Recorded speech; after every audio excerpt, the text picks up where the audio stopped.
On se retrouve aujourd'hui pour parler de cette fameuse situation, comment gérer quand on n'a pas le moral. Alors j'espère que ce n'est pas votre cas, que vous avez bien commencé la semaine et que vous avez passé une bonne première journée qui est de bon augure pour la suite. Bonjour à ceux qui arrivent, vous êtes les bienvenus, aussi à ceux qui regarderont en replay. Donc comment gérer quand on n'a pas le moral, même si ce n'est pas le cas là à cet instant précis, ou peut-être que c'est le cas. On a toujours des moments, hello, où on a l'impression qu'on n'a pas le moral, où ça va pas et où on se dit que vraiment c'est pas notre jour. Donc en fait, est-ce qu'on peut vraiment le gérer? Pas forcément. L'idée c'est justement de se dire que de reconnaître que plus on va vouloir gérer et en fait plus ça va être difficile. Pourquoi? Parce qu'en fait quand on n'a pas le moral, on peut déjà voir qu'on a plein de pensées qui arrivent et qui mettent l'attention sur justement cette lourdeur, ce fait que ça va pas, que c'est pas agréable en ce moment, que c'est vraiment pas drôle. Et donc, justement, on peut se demander quelles pensées on a à ce moment-là et vraiment voir les pensées et les reconnaître comme finalement l'activité normale de notre cerveau. C'est son fonctionnement, c'est son rôle, c'est son boulot, c'est son job de faire ça.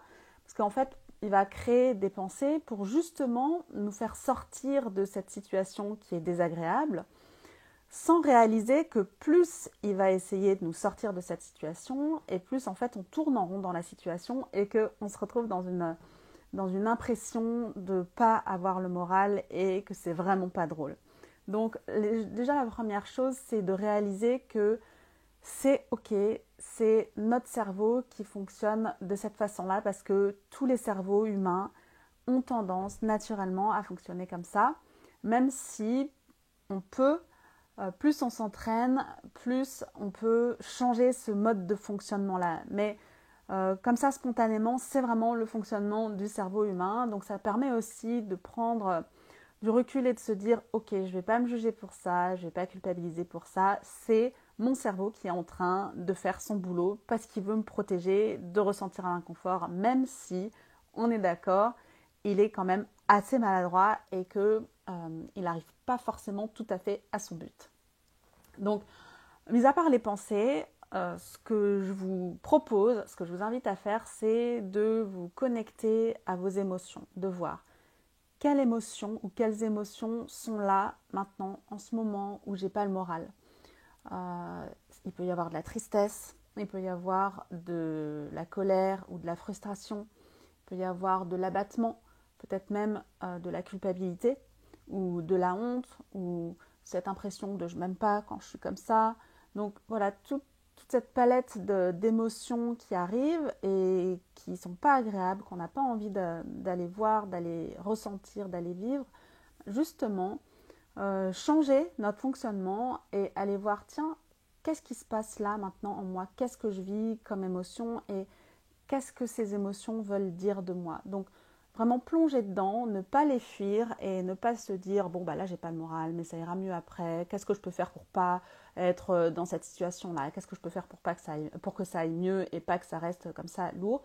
Au contraire, voir vraiment ses émotions. Et puis en troisième point, se connecter à son corps et voir comment ces émotions et comment cet inconfort se traduit dans notre corps. Ça nous permet de lâcher le mental et de ne plus être aussi concentré sur ses pensées. Ça nous permet aussi de reconnaître que en fait ce qui est là, c'est pas moi. Donc c'est pas nous en fait. Ces émotions, cet inconfort, c'est juste une énergie qui passe à travers moi à ce moment-là, mais elle me définit pas en fait. Et réaliser ça, rappeler ça à notre système nerveux que en fait je ne suis pas définie par ce qui est en train de se passer là, maintenant, actuellement. Ça permet de prendre du recul et ça permet d'accueillir qui on est à ce moment-là et d'accueillir en fait pas forcément cette émotion-là, mais d'accueillir la façon dont on vit l'expérience qu'on est en train de vivre. Et du coup, on peut faire un pas de côté et plus on va faire ça, plus on va réussir à voir les choses avec un peu de recul, on va être moins dedans et plus finalement on va réaliser que cette période de j'ai pas le moral va s'alléger et va tout doucement s'en aller, ou parfois pas doucement d'ailleurs, mais comme c'est pas le but, en fait, quand c'est pas le but de faire passer ces émotions-là, c'est là qu'elles arrivent à passer parce qu'on leur donne la place, on les voit et on leur montre qu'on les reconnaît. Et du coup, c'est plus facile de les faire passer. Enfin, c'est pas qu'on les fait passer, c'est qu'elles passent naturellement. Alors bien sûr, quand on est accompagné et qu'on a quelqu'un à qui on peut en parler, même un ami, ça peut être d'une grande aide. Alors attention les amis, quand on parle avec les amis, le but c'est pas de se complaire dans cette situation-là. C'est pour ça que travailler avec un expert, un spécialiste, c'est souvent, ça permet d'avancer bien plus rapidement et bien plus facilement, d'une façon plus légère. Mais même quand on fait ce travail tout seul, on peut tout à fait le faire, l'enclencher, le commencer, s'entraîner.